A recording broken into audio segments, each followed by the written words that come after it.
Hi, class. Okay, y'all, today the notes are going to be on volume again, but today we're going to talk about volume of cylinders, cones, and spheres. So I've got 3 examples. I've got an example of each problem. These are easier. I find these easier than the pyramids.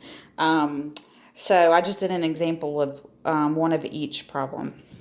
So the first one is the volume of a cylinder.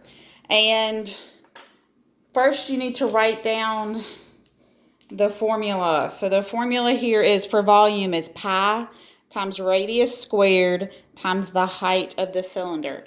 And just a reminder, pi, there is a pi button on your calculator. I will tell you the answers that I'm using today and the answers in the that I've given you to check your work with are going to be with, instead of the pi button, I just used 3.14. I shortened it. So today we're going to use 3.14 for pi. Okay, so the first example is a cylinder. Oh, and before we get started, this is an example of maybe something that you might want to pause right now and copy this down. Remember yesterday I talked about having a sheet of paper with all your formulas on it, or like a note card type thing. If we were in class, I would give you a note card to write all these on. So this is what I'm talking about. The rectangular and square pyramids is what we did yesterday, triangular pyramids. And then today we're going to do cylinders, cones, and spheres. Okay, so let's get on with the example.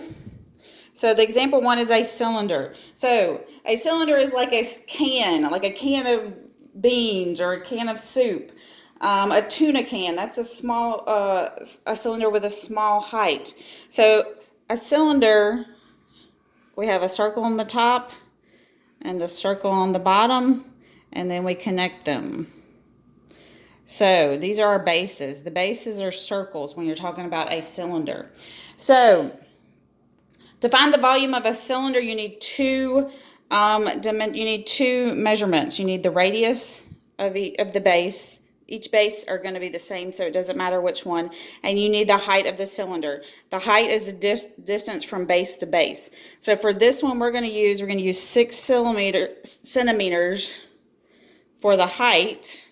And then the radius, remember the radius comes from the center of the circle.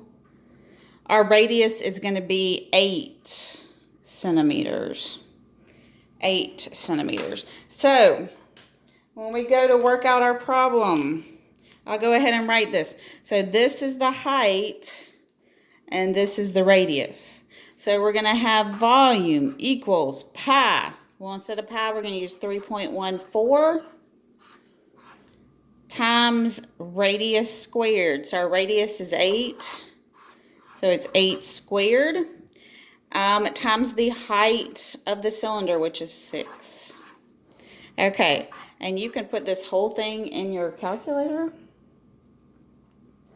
You should be able to put it all in your calculator, and you should get 1,205.76 centimeters cubed, or cubic centimeters. Remember, volume is in 3 dimensions, so it's to the 3rd power.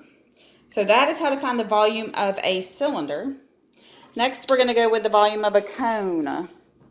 So a cone is like a cylinder, but if we can actually fit the volume of 3 cones into 1 cylinder. So we still take the volume of a cylinder, pi r squared times the height, but we got to divide it by 3. Just like with the pyramids. Any pyramid, you're going to divide by 3. So a cone is like a pyramid because it comes at the top, a point at the top. So we've got to divide by 3. So let's draw our cone. Remember, a cone has one circular base, and then it comes to a point.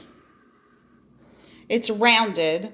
But so for the cone, we still need only 2 measurements. We need the height of the cone. That's going to go from this point all the way to the middle of the base.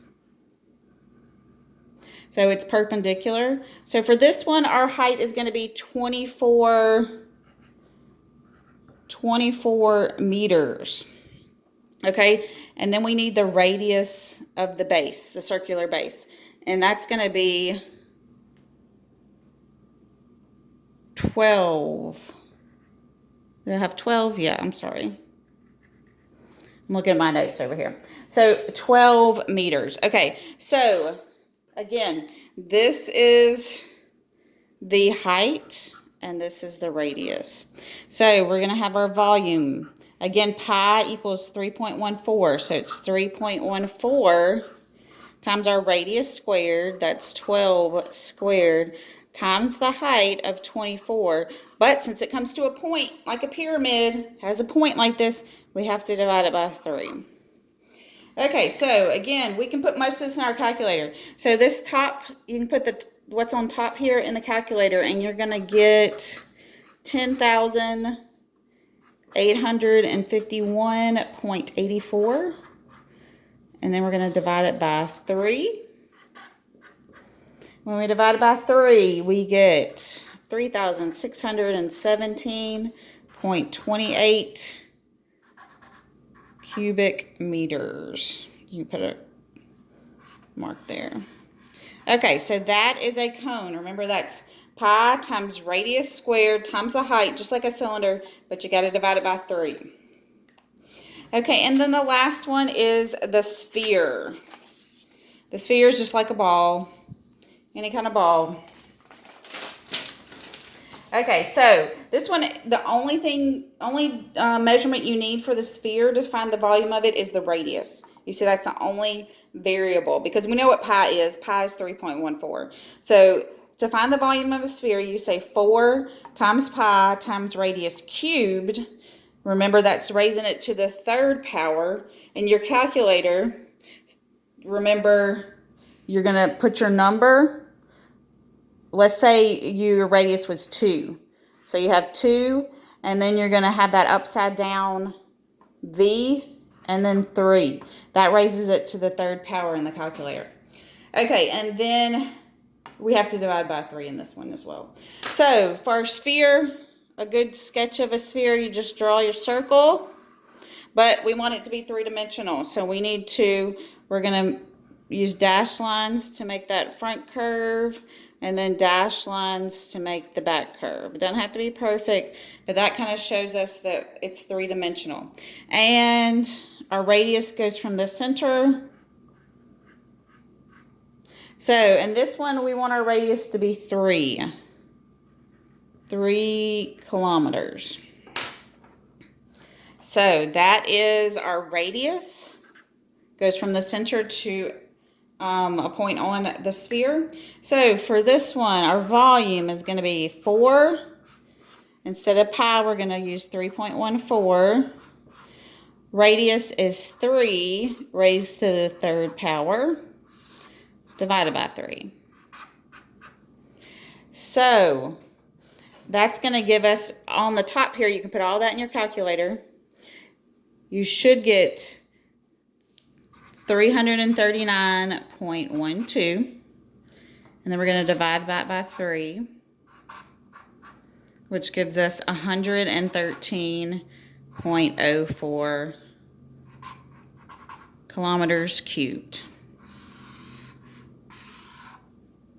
Okay, y'all, that's the end of this lesson here, and this is the last lesson for the week. Wednesday we'll have a review. I'll give you a review to review on. Thursday I'll have the live class if anybody wants to come and ask questions. And then Friday is the quiz. So remember, you have any questions, just let me know. Y'all have a good day.